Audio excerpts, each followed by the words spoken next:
19 coulomb. ई की जो value है वो क्या है 1.602 इंटू 10⁻⁻19 कूलम, यानी कि इलेक्ट्रॉन का जो चार्ज है वो क्या हो जाएगा माइनस ई का मतलब ई की वैल्यू है 1.602 इंटू 10⁻⁻19 कूलम, तो माइनस 1.602 इंटू 10⁻⁻19 कूलम नेगेटिव होता है इलेक्ट्रॉन के ऊपर चार्ज।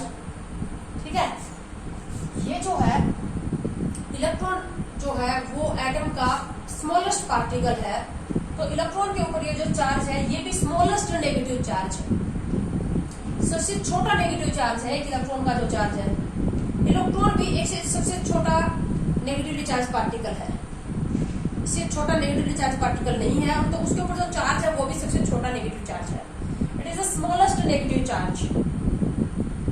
इसीलिए ये तो है एब्सोल्यूट चार्ज, इसीलिए इसी को हम रिलेटिवली -1 का नाम भी दे देते हैं। -1 एक इलेक्ट्रॉन के ऊपर -1 चार्ज बोलते हैं ना, वो रिलेट कर लिया। क्योंकि इसको कैलकुलेशन में थोड़ी प्रॉब्लम आती है, काफी अटपटा सा ये नंबर है, तो इसीलिए इसको क्या कर लिया कैलकुलेशन को इजी करने के लिए। और ये सबसे छोटा नेगेटिव चार्ज था, इससे ज्यादा छोटा नेगेटिव चार्ज पॉसिबल नहीं था, इसीलिए इसी को हम -1 बोल देते हैं। तो ये है एब्सोल्यूट चार्ज और ये है रिलेटिव। अगर तुमसे एब्सोल्यूट चार्ज पूछे इलेक्ट्रॉन के ऊपर तो -1.602 × 10⁻19 कूलम, और रिलेटिव पूछे तो -1। एक प्रोटॉन के ऊपर क्या हो जाएगा फिर +E, यानी कि कितना ही चार्ज आ जाएगा पॉजिटिव, 1.602 × 10⁻19 कूलम पॉजिटिव आ जाएगा। और प्रोटॉन भी स्मॉलेस्ट पॉजिटिवली चार्ज पार्टिकल है एटम का, सबसे छोटा पॉजिटिवली चार्ज पार्टिकल है प्रोटॉन। तो इसके ऊपर जो पॉजिटिव चार्ज है वो भी सबसे छोटा पॉजिटिव चार्ज है, इससे ज्यादा छोटा पॉजिटिव चार्ज पॉसिबल नहीं है, इसीलिए इसको हम क्या बोल देते हैं +1 प्रोटॉन का। तो एब्सोल्यूट चार्ज और रिलेटिव चार्ज +1, ठीक है। न्यूट्रॉन के ऊपर चार्ज है 0। उसके बाद हम कंपैरिजन कर लेते हैं मास का। एक इलेक्ट्रॉन का जो मास है वो 9.1 × 10⁻31 किलोग्राम होता है। 9.1 × 10⁻31 किलोग्राम, या इसको अगर ग्राम में कन्वर्ट करो तो ये 9.1 × 10⁻27 ग्राम। तो ये बहुत ही छोटा, ये मास देख रहे हो तुम 10⁻31 किलोग्राम या 10⁻27 ग्राम, बहुत ही बहुत ही स्मॉल मास है ये। इसीलिए एक इलेक्ट्रॉन का जो मास है उसको हम क्या बोल देते हैं, इसको अज्यूम कर लेते हैं हम जीरो अज्यूम कर लेते हैं, यानी कि इसको हम नेग्लिजिबल मान लेते हैं। और यही कारण है एक एटम किससे मिलकर बना है, इलेक्ट्रॉन, प्रोटॉन और न्यूट्रॉन से। तो एटम को जो मास देने वाले वो कौन है, एटम का जो मास होगा वो mass of electron plus mass of proton plus mass of neutron से आएगा। बट इलेक्ट्रॉन का जो मास है वो नेग्लिजिबल है, इसलिए जब हम एक एटम का मास निकालते हैं तो मास ऑफ एटम जो होता है वो किसके इक्वल हो जाता है, मास of proton plus mass of neutron से ही निकाल लेते हैं। क्योंकि मास ऑफ इलेक्ट्रॉन जो होगा वो तो हमने क्या मान लिया 0, क्यों, क्योंकि इसका मास बहुत कम है, नेग्लिजिबल है। बट ये एब्सोल्यूट वैल्यू आपको याद रखनी है। अब हम ले लेते हैं मास ऑफ प्रोटॉन और मास ऑफ न्यूट्रॉन। एक प्रोटॉन का जो मास है हम इसको लिखते हैं mp से, मास ऑफ प्रोटॉन ये होता है 1.6724 × 10⁻24 ग्राम। 1.6724 × 10⁻24 ग्राम मास ऑफ प्रोटॉन। इसी तरह से जो मास ऑफ न्यूट्रॉन है, मास ऑफ न्यूट्रॉन mn से लिख लेते हैं, ये होता है 1.6749 × 10⁻24 ग्राम। Yes, mass of proton and mass of neutron 1.67 10⁻24 दोनों के अंदर है। यहाँ पर 24 आ रहा है, यहाँ पर 49 आ रहा है। तो तुम ये कह सकते हो कि जो न्यूट्रॉन का जो मास है वो बिल्कुल थोड़ा सा क्या है प्रोटॉन के मास से ज्यादा है, लेकिन दोनों ही इक्वल है, इसलिए हम अप्रोक्स कर लेते, दोनों को क्या मान लेते हैं, mass of proton is equal to mass of neutron, और दोनों को हम क्या ले लेते हैं 1.66 × 10⁻24 ग्राम, ये अप्रोक्स वैल्यू ले लेते हैं। तुम्हें पता है यही मास हाइड्रोजन का भी है।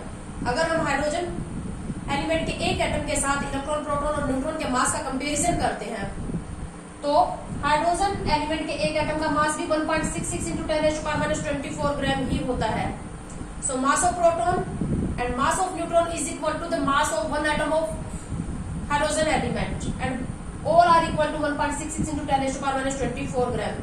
और तुम्हें पता है 1.66 × 10⁻24 ग्राम जो है वो क्या होता है,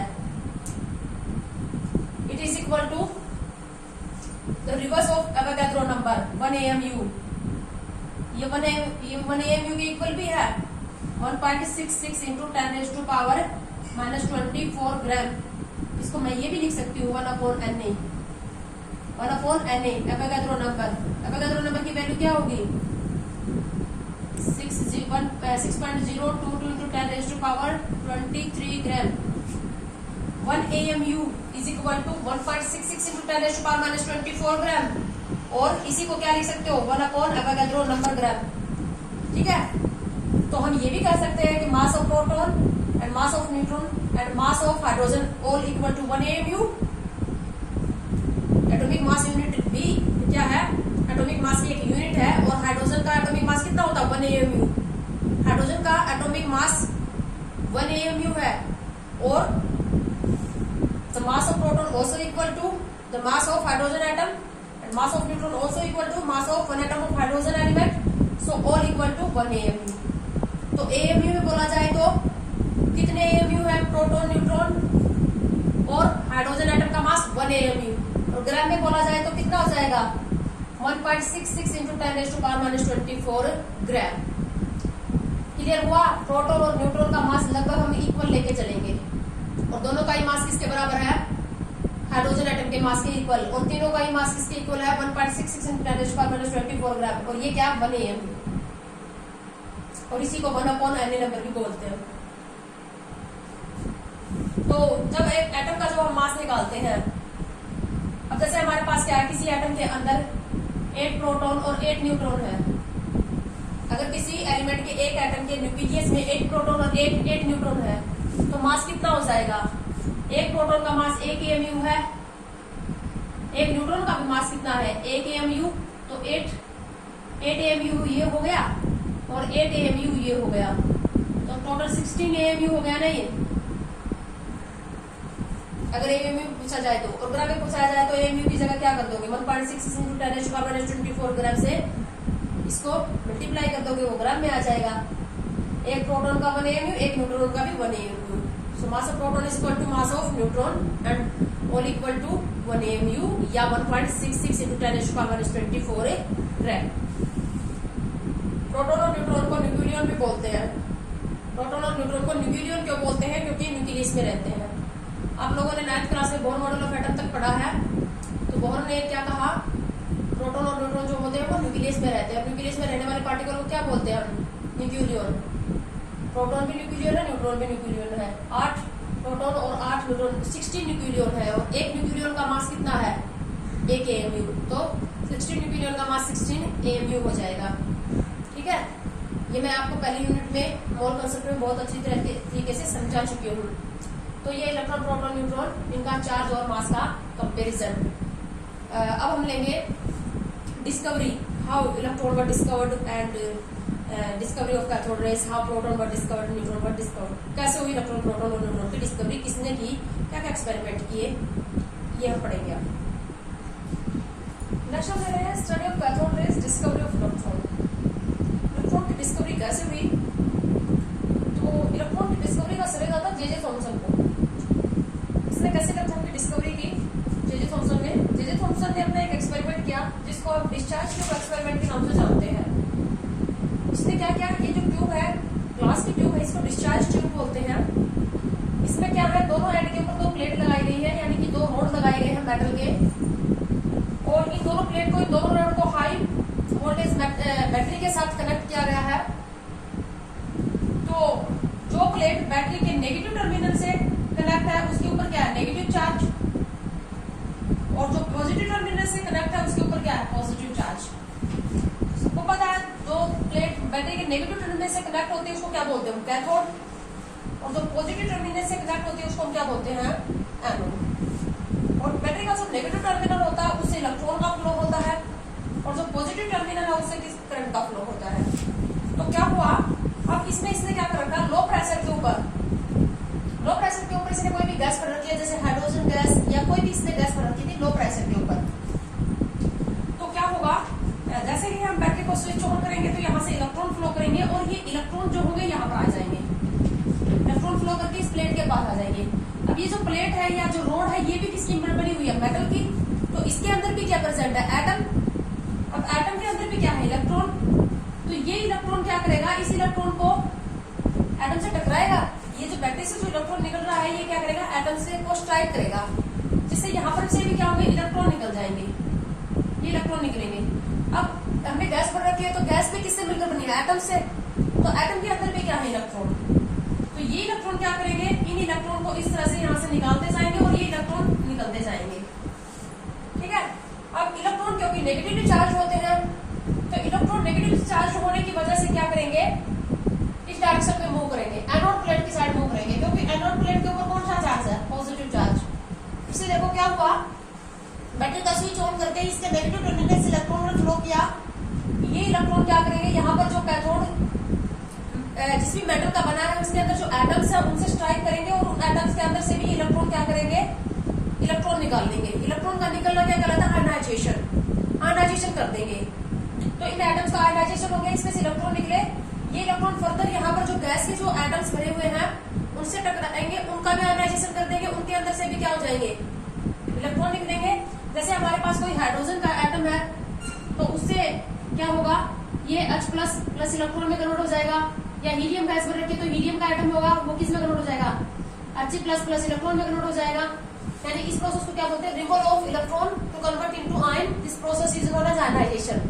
सो electron cause ionisation of the atoms of cathode metal as well as the atoms present in the gas fill in this discharge tube।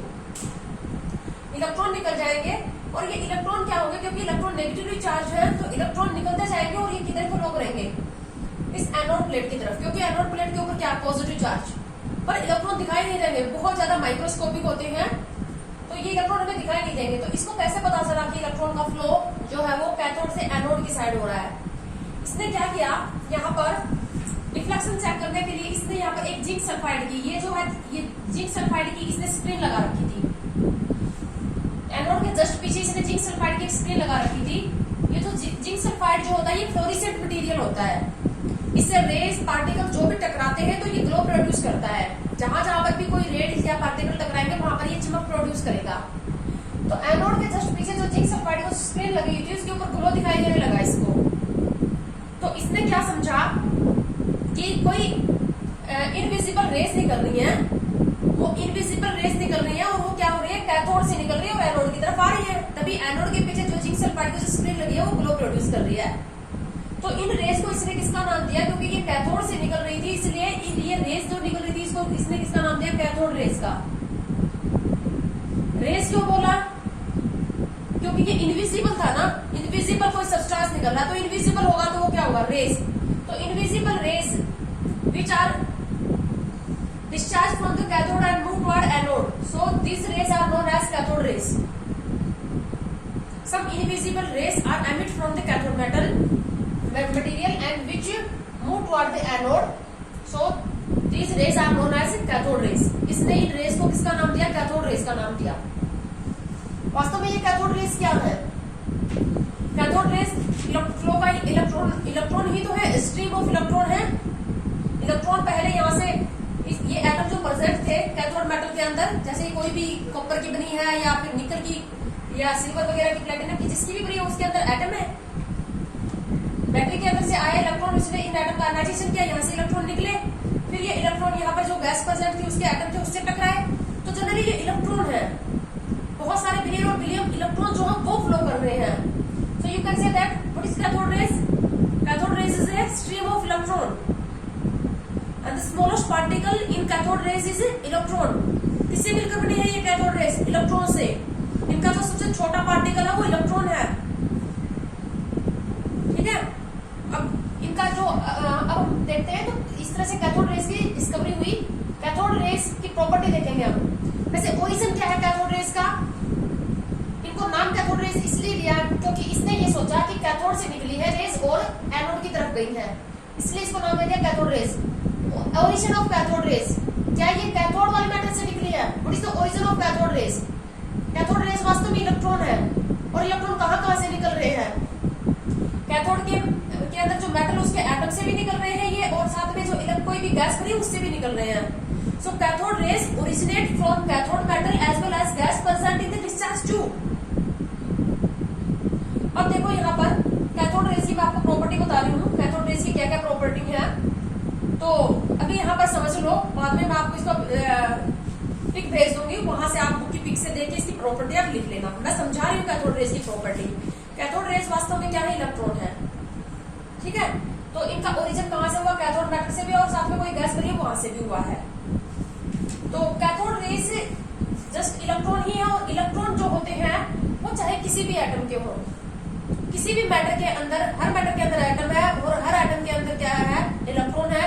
और इलेक्ट्रॉन जो होता है, इलेक्ट्रॉन का जो मास, जो चार्ज होगा, इलेक्ट्रॉन का जो चार्ज होता है वो हमेशा कितना होता है, 1.602 इंटू 10⁻⁻19 कूलम।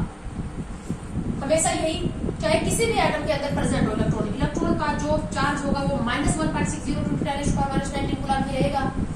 और मास ऑफ इलेक्ट्रॉन हमेशा ही कितना रहेगा, 9.1 इंटू 10⁻31 kg। तो चार्ज टू मास रेशियो, अगर हम चार्ज टू मास रेशियो निकालें, तुमसे पूछ लिया जाए the charge to mass ratio of cathode rays, cathode rays वास्तव में इलेक्ट्रॉन है, तो चार्ज टू मास रेशियो क्या आएगा, -1.602 into 10⁻⁻19 upon 9.1 into 10⁻⁻31 coulomb per KG में आ जाएगा यूएस पर। तो बताओ, अगर हम यहाँ पर अलग अलग गैस भरें, हाइड्रोजन गैस भरें या फिर कभी हम हीलियम गैस भरें, या गैस हम यहाँ पर चेंज करें, गैस चेंज करें, या जो कैथोड जो मेटल है उसको हम चेंज करें, कॉपर के लिए, निकल के लिए, सिल्वर के लिए, तो क्या कैथोड रेज का charge to mass ratio change होगा?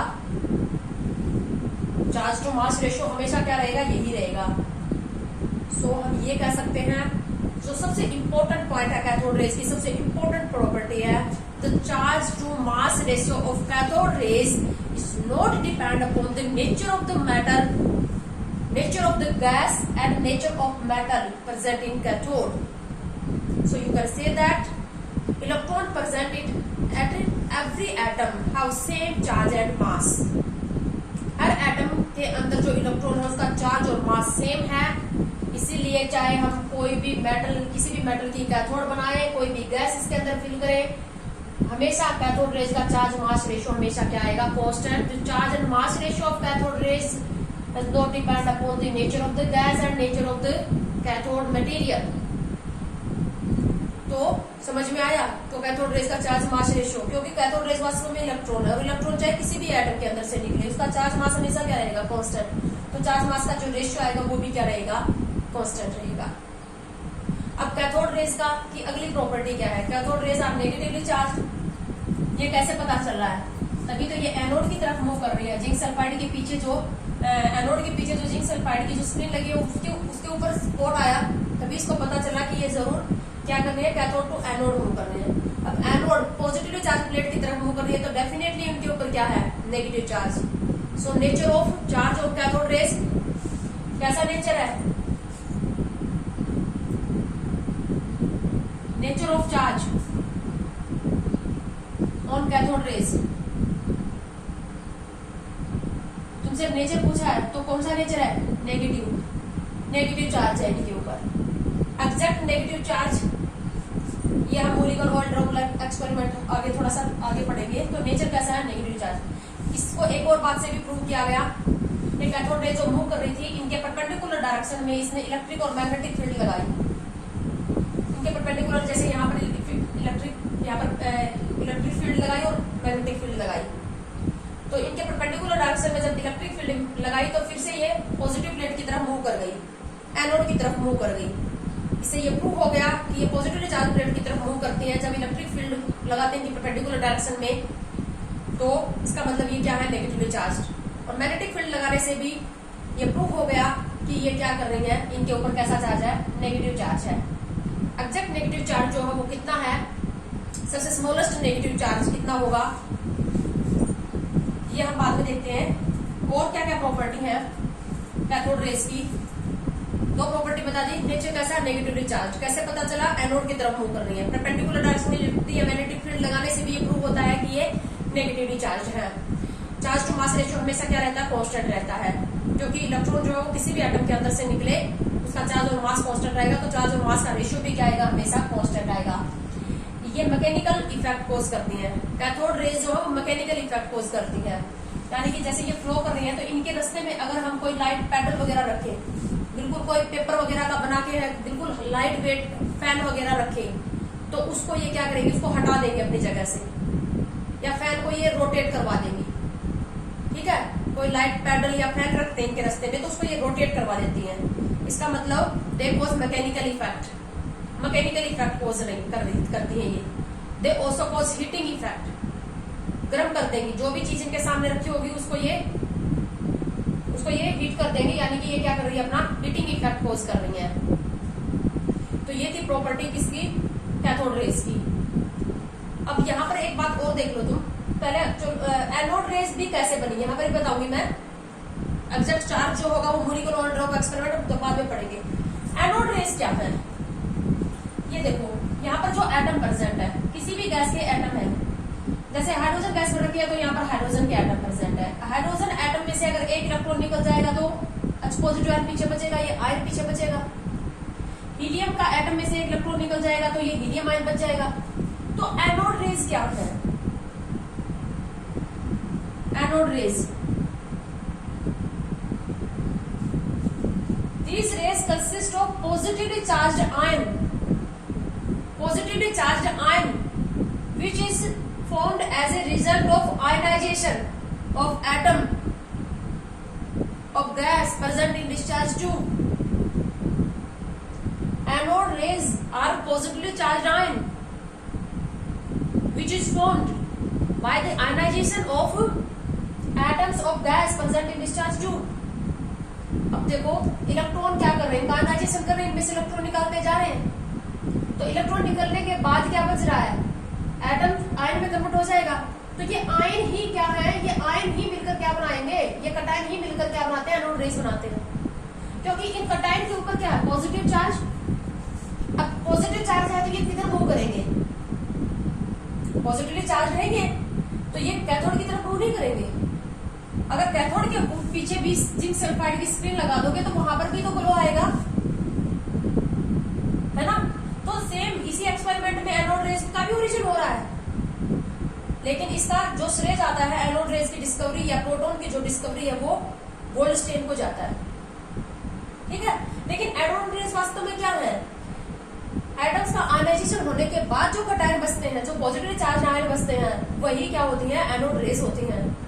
और क्योंकि इनके ऊपर पॉजिटिव चार्ज है तो ये एनोड से कैथोड की तरफ जाते हुए दिखाई देगी।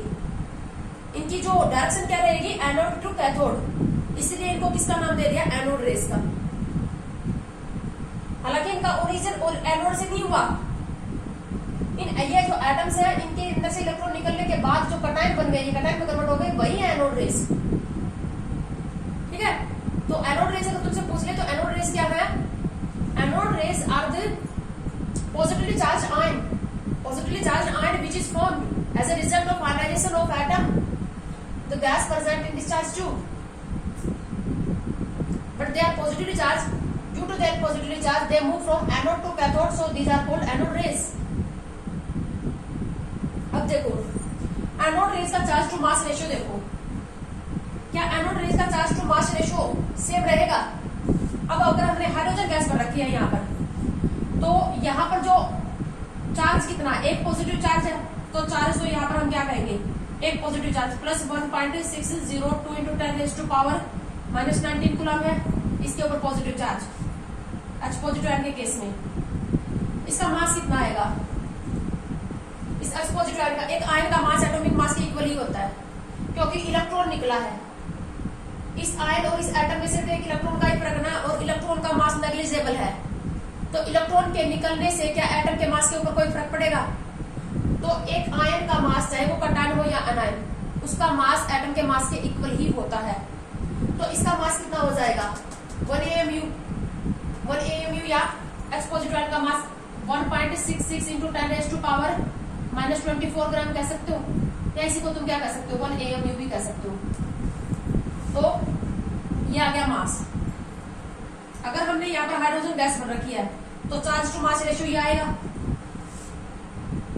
जबकि हीलियम गैस बन रखी है तो चार्ज तो एक पॉजिटिव ही है, तो चार्ज तो इतना ही आ जाएगा 1.602 इंटू 10⁻⁻⁻19 कूलम। लेकिन हीलियम का मास कितना आएगा, 4 AMU। हीलियम अच्छी पॉजिटिव आयन का जो मास आएगा, अच्छी पॉजिटिव का जो मास आएगा वो तो 4 AMU आएगा ना, 4 AMU कह लो या 4 इंटू एक AMU कितने ग्राम के इक्वल होता है, 4 इंटू 1.66 इंटू 10⁻⁻24 ग्राम आएगा। तो चार्ज टू मास रेशियो क्या दोनों केस में अलग आया, हाइड्रोजन गैस भरी तो चार्ज टू मास रेशियो ये आया और हीलियम गैस पर रखिए तो चार्ज टू मास रेशियो हमारे पास क्या आ जाएगा 1.60 टू 10⁻⁻19 और इसको मैं यहाँ पर 4 इंटू 1.66 इंटू 10⁻⁻24 कर दूं। अलग अलग आ रहा है ना, तो हम ये कह सकते हैं कि चार्ज टू मास रेशियो जो है एनोड रेस का वो गैस के नेचर पर डिपेंड करता है। Charge to mass ratio of anode rays not always remain constant, it depend upon the nature of the gas field in discharge tube. बहुत ही इंपॉर्टेंट, बाकी बहुत सारी प्रॉपर्टी जो है कैथोड रेस और एनोड रेस की सेम है। ये भी हीटिंग इफेक्ट कॉज करती हैं, मैकेनिकल इफेक्ट कॉज करती हैं, आयनाइजेशन कर देती हैं, लेकिन ये जो पॉइंट है charge to mass ratio, cathode rays का चार्ज टू मास रेशियो हमेशा कांस्टेंट रहेगा क्योंकि कैथोड रेस इलेक्ट्रॉन से बनी और इलेक्ट्रॉन चाहे किसी भी एटम का उसका चार्ज मास कांस्टेंट रहेगा तो चार्ज मास रेशियो भी कांस्टेंट रहेगा। जबकि एनोड रेस में क्या होगा, अलग अलग गैस बनेंगे तो यहाँ पर एक उस गैस के जो आयंस प्रेजेंट होंगे उन आयंस का मास वही होगा जो गैस के एटम का मास है। हीलियम के आयंस बनेंगे तो 4 AMU होगा, हाइड्रोजन के अगर गैस बनेंगे तो वहां पर मास 1 AMU आएगा। सबसे ज्यादा चार्ज टू मास रेशियो कौन सी गैस बनने से आएगा, सबसे high charge to mass ratio, सबसे high charge to mass ratio hydrogen gas बनने से आएगा ना, क्यों? क्योंकि इसका मास सबसे कम है।